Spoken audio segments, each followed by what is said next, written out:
The stellar dawn drifted through space like a lost bird searching for home. Dr. Elena Vasquez pressed her thin blue fingers against the cold metal wall and felt the ship shake again. The engines had been making strange sounds for the past hour, and now they were completely silent. Jake Morrison sat in the corner of the science lab watching the Zentari crew panic. Their large black eyes were wide with fear and their pale blue skin had turned almost white. Jake was the only human on the ship and he stood out like a giant among children. The Zentari were small and fragile creatures who had never seen real danger in their peaceful lives. Elena turned to face the crew with tears running down her face. She was the lead scientist and had been so excited about this mission just a few hours ago. They were supposed to study the atmosphere of 3 planets in this system and return home with valuable data. Now they were trapped in space with no way to call for help. The ship's captain was a nervous Zentari named Keel, who kept looking at the dead control panels. His voice shook as he spoke to the crew. The main engine was broken beyond repair and the backup systems had failed one by one. They had enough air for maybe 2 days if they were lucky. Jake stood up slowly and walked to the communication station. His heavy boots made loud sounds on the metal floor and the Zentari moved away from him. They were not afraid of Jake, but humans were so much bigger and stronger that it made them nervous. Jake was almost 2 meters tall with brown hair and dark eyes. His skin was tan from years of working in space and his hands were covered with small scars. The communication system was still working, but barely. Jake turned the dials and listened to the static. He knew that no Zentari ships came to this part of space very often. Their homeworld was far away, and they only sent small research teams like this one to study new planets. Elena came over to stand next to Jake. She spoke in her soft voice and asked if he could fix the engines. Jake shook his head and explained that the damage was too bad. They needed a new engine core, and that meant they needed rescue. Jake looked at the star charts on the wall. This system was on the edge of known space where few ships traveled. The nearest Zentari base was 3 weeks away, even if someone started looking for them right now. Jake knew they would not last that long. The ship shook again, and this time everyone heard metal breaking somewhere deep inside. Captain Keel made a high whining sound that meant fear in the Zentari language. The artificial gravity was starting to fail, and small objects began floating around the room. Jake sat down at the communication station and began working on the controls. He remembered his training from years ago when he served in Earth's Colonial Defense Force. There were emergency channels that most aliens did not know about, military frequencies that stayed open all the time in case human ships got into trouble. Elena watched Jake work and asked what he was doing. Jake explained that he was trying to reach other ships, but he did not tell her about the military channels. The Zentari were a peaceful people who did not understand war or military things. They would not know what it meant if human warships came to help them. Jake found the frequency he was looking for and began sending a distress signal. He used his old military codes and identification numbers. The message was simple but clear. 1 human and 12 Zentari were trapped on a broken ship and needed immediate rescue. He included their exact location and the fact that they had very little time left. The message went out into space, carried by radio waves that would take hours to reach the nearest human ship. Jake did not know if anyone would hear it or if help would come in time. The human military had changed a lot since he left the service 15 years ago. Maybe they did not monitor these old channels anymore. Captain Keel came over to ask about the distress call. Jake told him that he had sent a message asking for help, but he did not mention that it went to human military forces. The captain nodded and looked a little less worried. At least someone might know they were in trouble.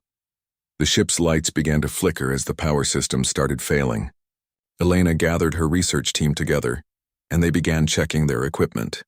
If they were going to die out here, they wanted to at least save their scientific data. The information about the 3 planets might help future missions even if they did not survive. Jake walked to the small window and looked out at the stars. Space was beautiful but also deadly. One small mistake or equipment failure could kill everyone on a ship like this. The Zentari built their vessels for short trips between safe systems. They were not designed for emergencies or long voyages into unknown space. The nearest planet was a brown world covered with dust storms. Jake could see it getting larger, which meant they were being pulled toward it by gravity. Without engines, they could not escape, and the planet had no atmosphere that could support life. If they crashed there, they would die quickly from the poisonous air. Jake checked the communication system again, but there was no answer to his distress call. The radio waves were still traveling through space toward human territory. Even if someone heard the message right away, it would take time for ships to reach them. Jake began to wonder if he had made the right choice sending that particular signal. Elena came over to stand beside him at the window. She asked if Jake thought anyone would come to help them. Jake looked down at her worried face and tried to smile. He told her that humans never abandoned their friends and that someone would come. He did not tell her that the someone might be more than she expected. Admiral Lisa Carter was drinking coffee in her quarters when the alarm started ringing. The sound echoed through the massive ship and red lights began flashing in the hallways. Lisa put down her cup and walked quickly to the bridge of the Vengeance. Her officers were already at their stations and the main screen showed an incoming priority message. The communication officer turned to face Lisa with a surprised look on his face. He said the message was coming through on an old military emergency channel that had not been used for 20 years. Lisa frowned and told him to play the message on the main speakers. Jake Morrison's voice filled the bridge asking for immediate rescue. Lisa recognized the name from old military records. Morrison had been a good soldier who left the service after the Hegemony Wars ended. The message said he was trapped with 12 aliens on a broken research ship, and they were running out of time. Lisa looked at the star charts and found Morrison's location. He was 50 light-years away in a system that was supposed to be empty. Lisa wondered what he was doing out there, but that did not matter right now. A human was in trouble, and that meant the fleet would respond. The navigation officer calculated the jump coordinates, while Lisa opened communication channels to other human ships in the area. The emergency protocols were automatic once a distress signal was confirmed. Every available ship would converge on Morrison's location as fast as possible. Lisa watched the tactical display as green dots began moving across the star map. The 12th Assault Division was closest and would arrive first. Commander Ryan Brooks was leading that group, and he was known for taking risks to save people. The 3rd Ranger Fleet was further away, but Admiral Kate Sullivan was already changing course to help. Within 1 hour, 3 full battle groups were racing toward Morrison's position. Lisa counted the ships on her screen and felt proud of how quickly the fleet responded. 63 warships were dropping everything to save 1 human and 12 aliens. Most species in the galaxy would think this was crazy, but humans protected their own no matter what. The Vengeance entered hyperspace with a flash of blue light. The massive dreadnought was over 2 kilometers long and carried enough firepower to destroy a small moon. Lisa had commanded this ship for 8 years and knew every bolt and wire on board. The crew of 4,000 sailors and Marines were the best in the human fleet. Lisa sat in her command chair and thought about Morrison's message. He had used the old emergency codes perfectly, which meant he remembered his training. The message also mentioned 12 aliens who were traveling with him. Lisa wondered what species they were and why Morrison was helping them. The tactical officer reported that long-range sensors had detected other ships in Morrison's system. The computer was analyzing the sensor data and trying to identify the unknown vessels. Lisa ordered the weapon systems to be prepared for combat just in case. Commander Brooks sent a message from his assault ship asking for orders. His voice was calm, but Lisa could hear the anger underneath. Brooks had lost friends in alien attacks during the war, and he did not like the idea of humans being threatened. Lisa told him to proceed with caution, but be ready for anything. Admiral Sullivan's message arrived a few minutes later. Her Ranger fleet was known for boarding enemy ships and rescuing prisoners. Sullivan was asking permission to prepare her Marines for a possible rescue mission. Lisa approved the request and told Sullivan to coordinate with Brooks when they arrived. The bridge was quiet except for the steady hum of the engines and the soft beeping of computer systems. Lisa's officers worked at their stations and prepared the ship for battle. They had done this many times before, but it never got easier. Going to war was always dangerous, even when you had the best ships and crews in the galaxy. The communication officer reported strange signals coming from Morrison's area. The computer was trying to decode the transmissions, but they were in an unknown language. Lisa ordered the linguistics team to work on translating the messages. She wanted to know who else was in that system before her ships arrived. Lisa looked at the countdown timer on the main screen. The Vengeance would reach Morrison in 18 hours. The other fleets would arrive around the same time, and then they would see what kind of trouble their fellow human had found. Lisa hoped it would be simple engine failure that could be fixed quickly. The intelligence officer brought Lisa a report about the alien signals. The computer had identified the language as Kavari, which made Lisa's blood run cold. The Kavari Empire was known for attacking peaceful species and taking prisoners as slaves. They were aggressive warriors who enjoyed causing pain and suffering. Lisa stood up and walked to the tactical station. If the Kavari had captured Morrison and his alien friends, then this would not be a simple rescue mission. The Kavari were tough fighters with strong ships, and they would not give up prisoners without a fight. Lisa began planning for a combat scenario that might involve heavy casualties. The weapons officer reported that all gun crews were ready and the missile tubes were loaded. The Vengeance carried enough firepower to fight an entire enemy fleet, but Lisa hoped it would not come to that. Sometimes just showing up with overwhelming force was enough to make enemies back down. Lisa opened a channel to both Brooks and Sullivan. She told them about the Kavari signals and warned them to expect trouble. Brooks laughed and said his assault ships were built for this kind of fight. Sullivan was more serious and asked for permission to bring extra Marines in case they needed to board enemy vessels.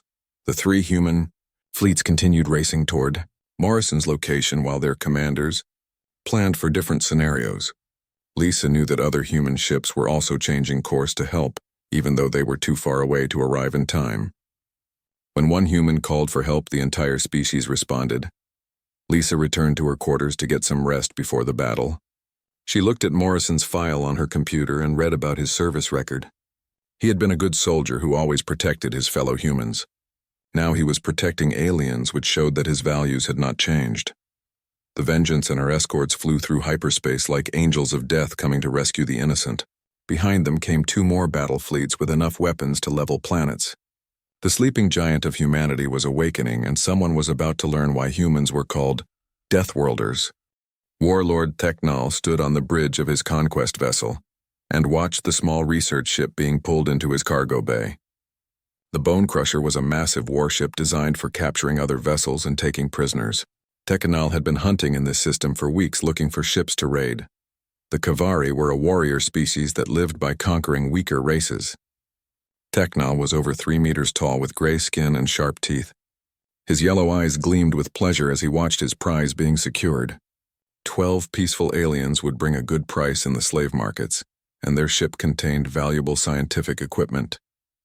The boarding teams reported that the aliens were weak and frightened. They had offered no resistance when the Kavari soldiers stormed their ship. Technol was pleased because sometimes prisoners fought back and got damaged during capture. These aliens were perfect specimens for the labor camps. One of the Kavari officers approached Technol and said there was something strange about one of the prisoners. The officer explained that one alien was much larger than the others and looked different. Technol ordered the strange prisoner to be brought to him immediately. Jake Morrison was dragged onto the bridge by 4 Kavari soldiers. His hands were bound behind his back, but he walked calmly and looked around at his captors without fear. Technol studied this unusual prisoner and noticed the powerful muscles and confident posture. This alien was not afraid like the others. Technol spoke to Morrison in the common trade language, asking what species he belonged to. Jake answered that he was human, which made Technol pause. The Kavari databases said that humans were a minor species that rarely left their home territory. Technol had never seen a human before. Jake looked directly at Technol without lowering his eyes. Most prisoners cowered before the fearsome Kavari warlord, but this human showed no sign of submission. Technol was curious about this strange behavior and decided to keep the human alive for further study. The Kavari soldiers reported that they had secured all the prisoners in holding cells. The 12 small aliens were crying and holding each other in fear. They kept asking about their human friend, but the soldiers ignored their questions. Technol ordered Morrison to be placed in a separate cell away from the others. Elena Vasquez sat in the dark holding cell with her research team. They were all terrified and had no idea what would happen to them. The Kavari were known throughout the galaxy as brutal slavers, who showed no mercy to their prisoners. Elena worried about Jake, who had been taken away by the soldiers. Captain Keel tried to comfort his crew, but his own voice was shaking with fear. He had heard stories about Kavari prison camps where aliens were worked to death in terrible conditions. The Zentari were not strong enough to survive hard labor, and they would die quickly if sold as slaves. Jake sat alone in his cell and examined the lock mechanism. The Kavari technology was advanced but not impossible to understand. Jake had studied enemy ship designs during his military service, and he recognized some of the components. If he could find the right tools, he might be able to escape. Meanwhile, in space, the human fleets were getting closer to Morrison's last known position. Admiral Carter stood on the bridge of the Vengeance and watched the tactical display. Long-range sensors had detected multiple Kavari ships in the system, including one very large vessel that could be a conquest ship. Commander. Brooks sent a message saying his assault division was ready to engage the enemy. His ships were smaller than Carter's dreadnoughts, but they were fast and heavily armed. Brooks specialized in hit-and-run attacks that could cripple larger vessels before they could respond. Admiral Sullivan reported that her Ranger fleet had completed preparations for boarding operations. Her Marines were the best in the human military, and they were trained specifically for rescuing prisoners from enemy ships. Sullivan's voice was cold as she promised to make the Kavari pay for taking hostages. Carter studied the intelligence reports about Kavari military capabilities. Their ships were tough and well-armed, but they relied on brute force rather than advanced tactics. The Kavari believed that bigger weapons and heavier armor would always win battles. They were about to learn how wrong they could be. The three human battle groups met at the edge of the system and formed into attack formation. Carter took overall command of the combined fleet, while Brooks and Sullivan commanded their specialized units. 63 human warships prepared to face whatever the Kavari could throw at them. Carter opened communication channels to the Kavari fleet and demanded the immediate release of all prisoners. Her message was broadcast on all frequencies so every Kavari ship would hear it. She spoke slowly and clearly so there would be no misunderstanding about human intentions.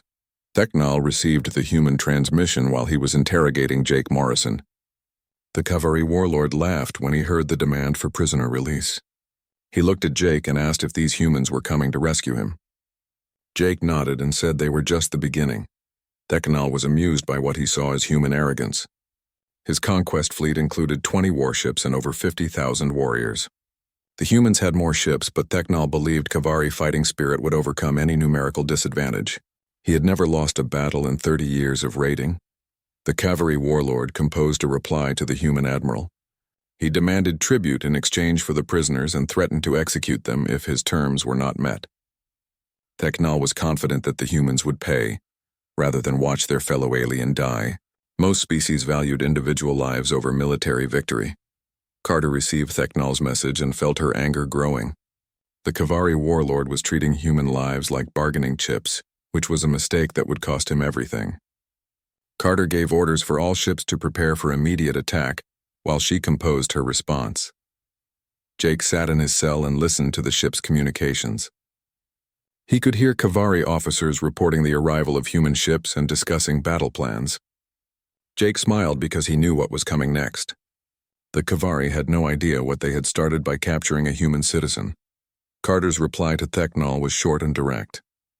She gave the Kavari 1 hour to release all prisoners or face the consequences. There would be no negotiation and no compromise.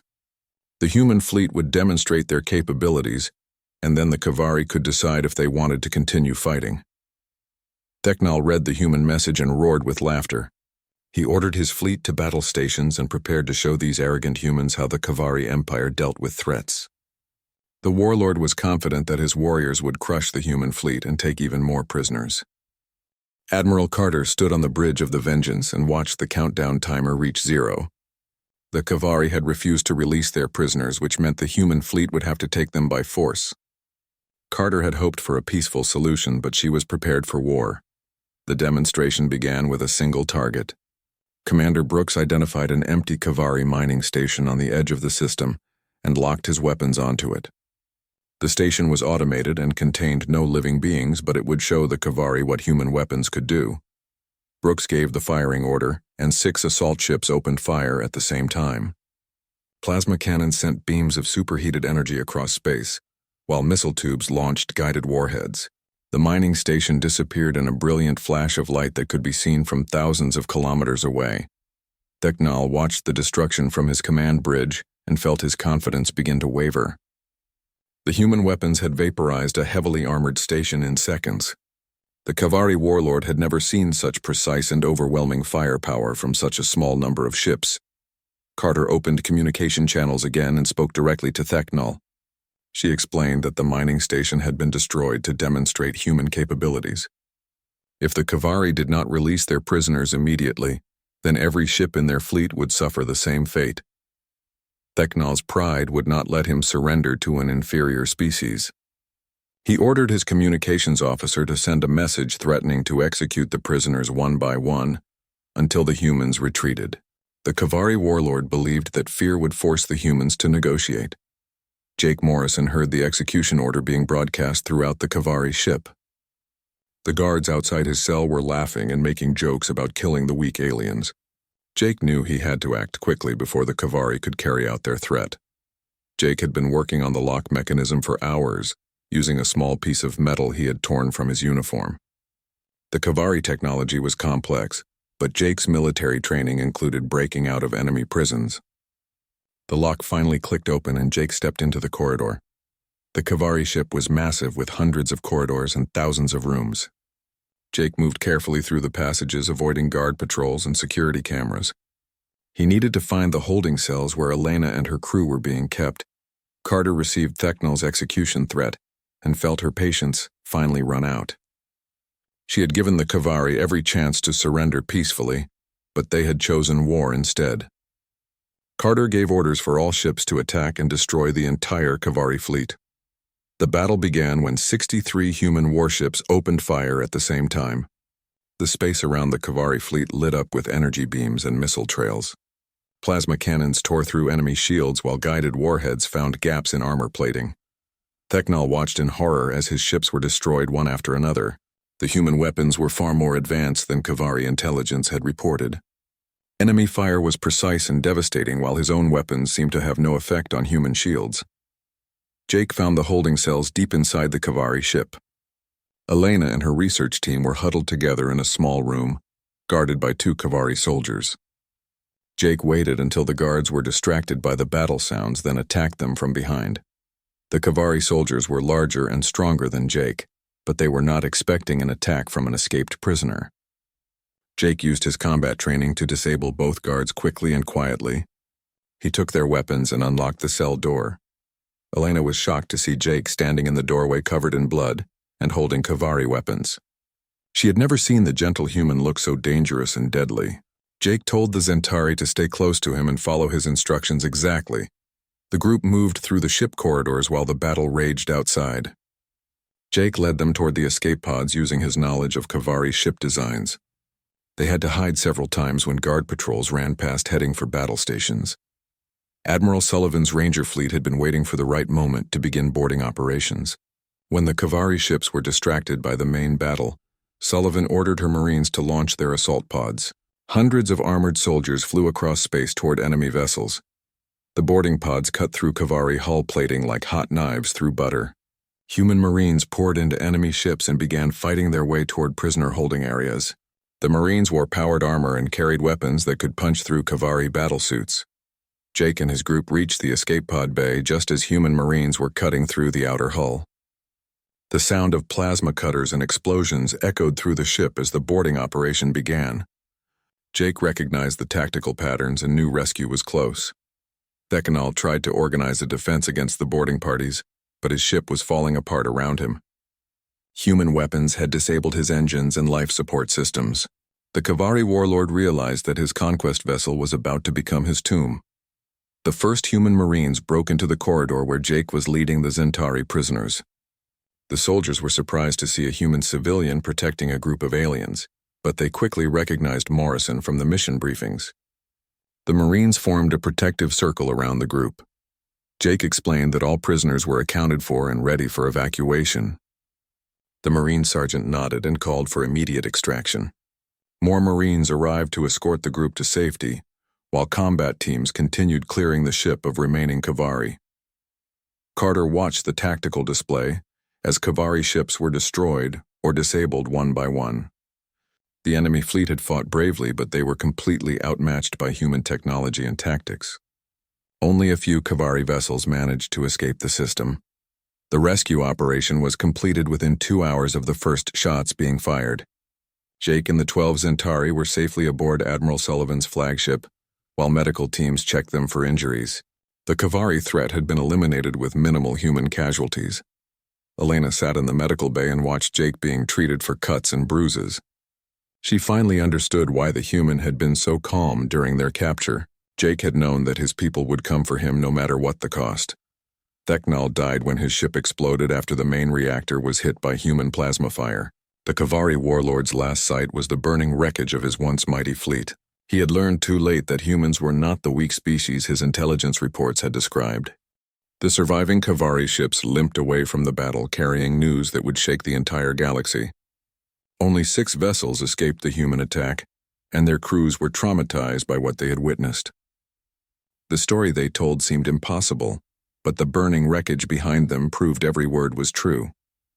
Commander Veltar was the highest-ranking Kavari officer to survive the battle. His ship had been on the edge of the fleet when the humans attacked, and he had managed to escape when the main force was destroyed. Veltar could not believe that such a small number of human ships had annihilated an entire Kavari conquest fleet. The communication networks across Kavari space buzzed with reports of the disaster.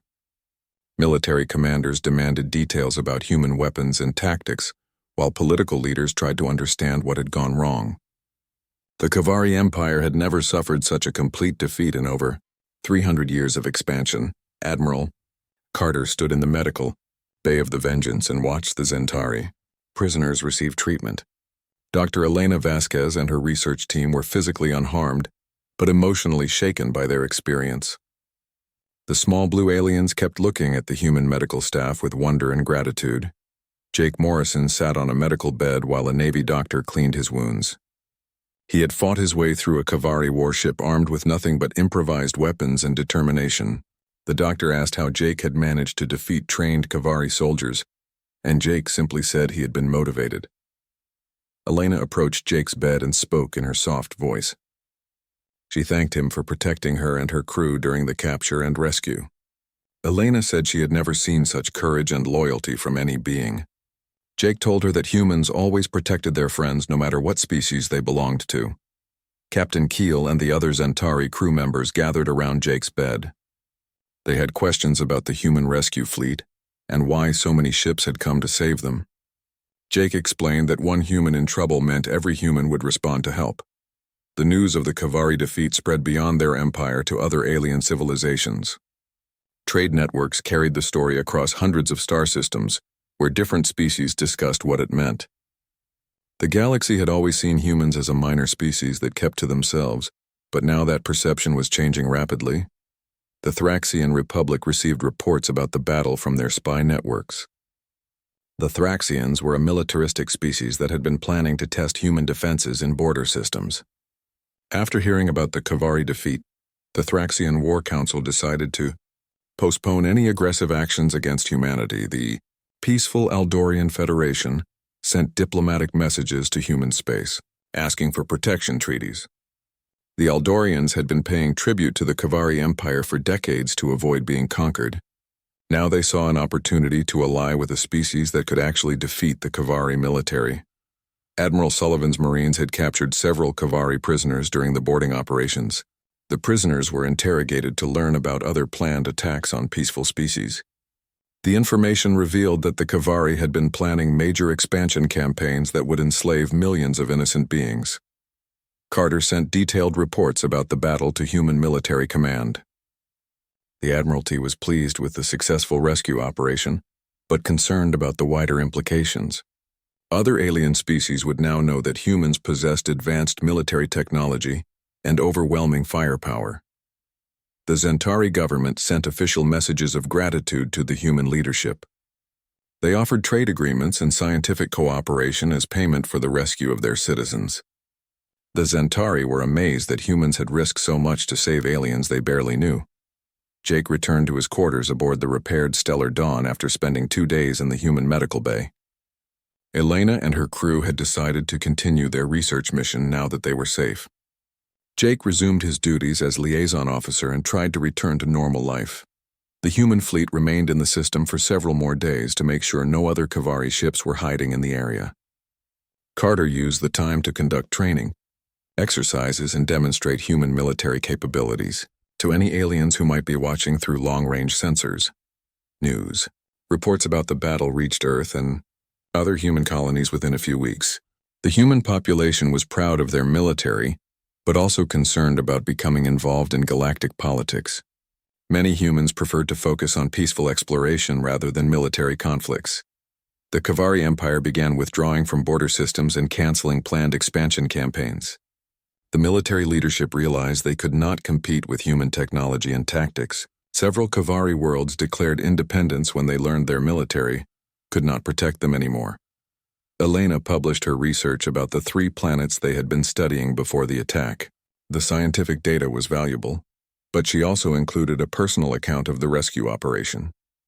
Elena's report described human courage and loyalty in terms that impressed readers throughout Zentari space. Jake received messages from old military friends who had heard about his role in the battle. Many former soldiers asked if he was planning to return to active duty, but Jake preferred his peaceful life as a science officer. He enjoyed working with aliens and learning about their cultures. Carter visited the Stellar Dawn before the human fleet departed for new patrol areas. She found Jake in the science lab helping Elena analyze mineral samples from one of the planets. Carter asked if Jake needed anything, and he requested that human ships patrol the area more often. The galaxy had learned a powerful lesson about humanity that day. Attacking any human anywhere would bring swift and overwhelming retaliation from the entire species. Alien civilizations began treating human citizens with new respect and caution. The legend of the rescue spread through space stations and trade centers, where beings from different worlds gathered. The story grew larger with each telling, but the basic facts remained the same. One distress call had awakened a terrifying fleet that destroyed an entire enemy force to save 13 beings. Jake Morrison returned to his quiet life aboard a small research vessel, but he would never be forgotten. His name became known throughout the galaxy as the human who proved that his species would go to any length to protect their own.